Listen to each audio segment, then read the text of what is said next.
Hey guys, really nice to see you. Chris, I've interviewed you before, but millions of people interview you, so I understand that you When won't was this, Polly? This was last time when you were in Auckland. 2003. 2003? Wow. God, that was a long time ago. 6 years ago. I remember at the end of the interview you said you felt like you'd had therapy. Well, I need some more. Good, that's what I'm here for. Yeah. You know, I do want to just say something. The last time I met you, and I've dined off on this ever since, is that I think, and I'm not being licky-arsey here, but you're one of the nicest, most down-to-earth people I've ever interviewed. That was then.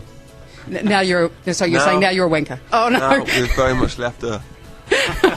What is it though? Why? How is it? Upbringing, or is it something else that makes you kind of retain what you are?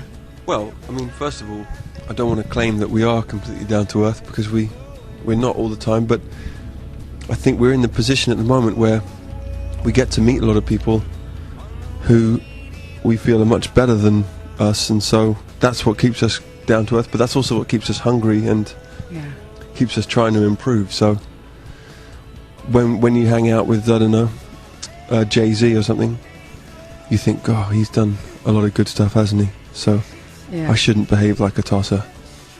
You know what I mean? But some people don't hold on to that. Some people, for some reason, and that's what I mean. Like, because I know your mum and dad are with you on tour. Well, my dad is here, yeah. My mum is not here now. So is it upbringing? There's got to be something that divides people from losing control, you know, and sort of like getting and spinning out and becoming, I think I'm great, and somebody who is great and goes, I'm all right.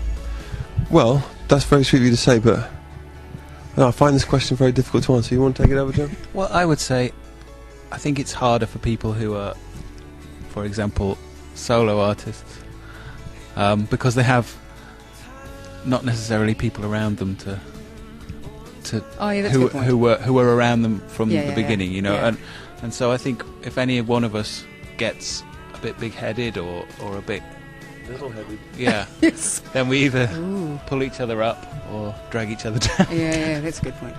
Is there a song, I ask for both of you, is there a song that immediately when you hear from your childhood takes you back to a place? You know, like, do you remember the first song you heard on the radio and consciously remember? Well, I definitely remember driving to school with my dad and hearing Smooth Criminal by Michael Jackson, which we were talking about yesterday actually, because Michael Jackson just done 50 dates in Britain in one day, sold out, which is amazing. 5 hours. Isn't that incredible? That's such good news. Yeah. And so my dad and I were talking about driving, listening to that song, and my dad would be like, what is he talking about?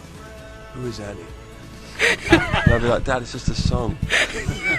And still 25 years later, he's still asking the same question. So that's for me, was driving through the countryside of Devon. Wow. What about you, Johnny? Yeah, I think mine's a sort of car journey one. When my parents first got a tape player in the car, and they had this Motown Greatest Hits, and I think it had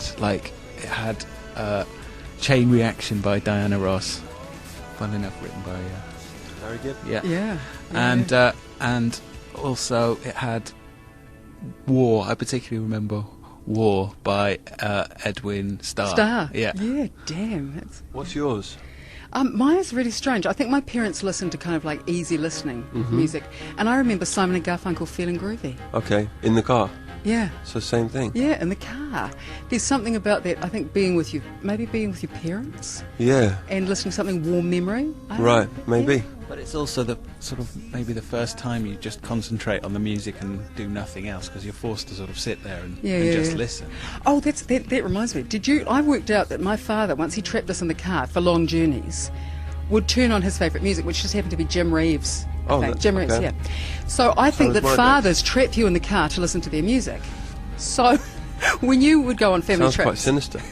I know it does, but you know, when you go on family trips and stuff, what did your dad used to go, right, kids, we're listening to this? Well, funny enough, this is actually a great story. My dad used to make me listen to Olivia Newton-John, and part of the reason why he comes with us on every Australian tour is on the off chance that she might be there, and this was the first tour where she actually was, and so we got to have breakfast with her, and my dad, for one of the first times ever, said to me, "You've made one of my lifetime dreams come true." So damn cute. It's cool, man, and it's taken 31 years, but... You forget all the gold records and stuff. I got to meet Olivia Newton-John. Yeah, that to me is like... He's always been asking me about that for a long, long time. And we did it on Sunday. Wow. Jonny, do you remember what your father used to put when he trapped you in the car? Which does sound sinister now. I think He really, he used to love Iron Maiden. We've gone from one extreme to the other Yeah, here. he did. He had an album. I can remember it in 1981. Him playing me and my brother, this Iron Maiden CD really loudly. Yeah. Which one? Wow. Number of the Beast. Yeah, I think it could have been. Wow. I'm not exactly sure which one.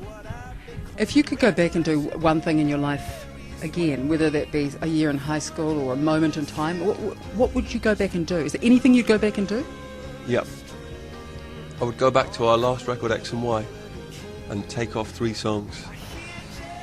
Which ones? I don't know. That's what we can't decide. That's why we. Why That's why would we you do messed that? it up in the first place. I don't know. That's just, if you asked the question. Yeah, but why would you take off 3 songs? Well, I don't have to tell you. That's what. No, that's you just have to what tell I me do. now, because you can't say something like that and then just not qualify it. Because I believe the album should be short, and I lost sight of that for about 2 weeks at that period, and it annoys me. Oh. Yeah. What would you do? I think I was supposed to go to the... Thanks for asking. Nobody ever does. I was supposed to go to the American Academy of Dramatic Arts. And, Right. To be an actress. Yeah. I got accepted in New York, and then I just went, I want to go home. No. Yeah, so that's dumb, isn't it? That's really stupid. Well, it's never too late, though. It might be a little bit too late. Most of the people going there now are 18. Right, but it's not too late to be acting again. No, they don't make enough money. Okay, we'll do both. Do it. And what time do you finish work? Okay, no, don't, because then I'll have to do it, because people will say Chris Martin told you. Yeah, I'm telling you. Correct. If you're not in a play by next December, I'm going to be disappointed. Okay, well, see, because I really respect you, so now I feel like... Well, but have you watched that film Yes Man by Jim? With Yeah. Jim Carrey? It's got a Kiwi guy in it, that play, Murray from Yeah, Flight of he's the Conchords. amazing, that guy. Yeah. And so you should just do it. Try it. You might feel great. What's the worst that can happen? No thing. The worst thing can happen is I could leave a job that pays me squillions of dollars to go and be like a street actor, which wouldn't be great. Okay. If I end up like that, I'm so going to be pissed off with you. I'm going to be really pissed off. I lost my job. I lost my job, you asshole. Take those 3 songs. I'm not saying you have to stop this job. I'm saying No. I just have to do something spare else. time. But you see, you've got kids. Kids take up time. That's true. Because you can't just say, "Oh, look, I'm tired." You have to engage True. with them. Yeah. Well, especially being a mum, that's true. Yeah. Well, dads do too. I mean, I No, bet it's you. true, but mums are the last port of call, right? Yeah, that's true too. Okay, Jonny, is there anything let's get off me and my acting career? Yeah, there is something actually. I was involved in a penalty shootout when I was aged 11 in the quarterfinals of the North Wales Cup, and I refused to take a penalty, and I didn't take one, and we lost the penalty shootout. Yeah. And so I feel like I should have taken responsibility. Did you not do it because you were scared of the responsibility, or you were scared of failure, or? Yeah, well, yeah, I was scared of missing, I think. Yeah. Damn! And look at you now. I know.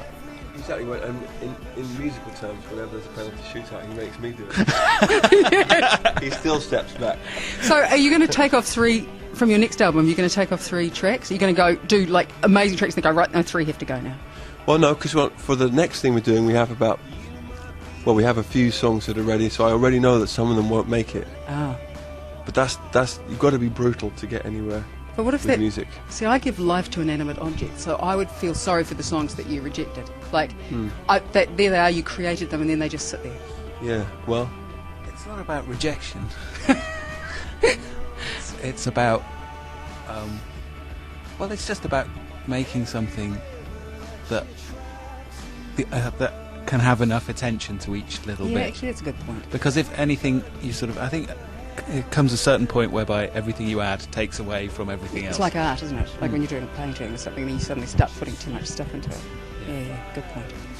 All right, well, I should let you go, because I actually have to go and speak to an agent about getting an acting job. Okay, well, there we go. Yeah, right, okay. And I will see you next time. Polly, thanks for talking to us. No, thank you. Can I say you don't seem to have changed much either? Do you remember me? Well, I'm starting to get some inkling of a bell ringing. Now you have to say, see, that was my second greatest therapy session. Was it for ZM that time as well? Yeah, it was, yeah. ZMtv. From ZMonline.com.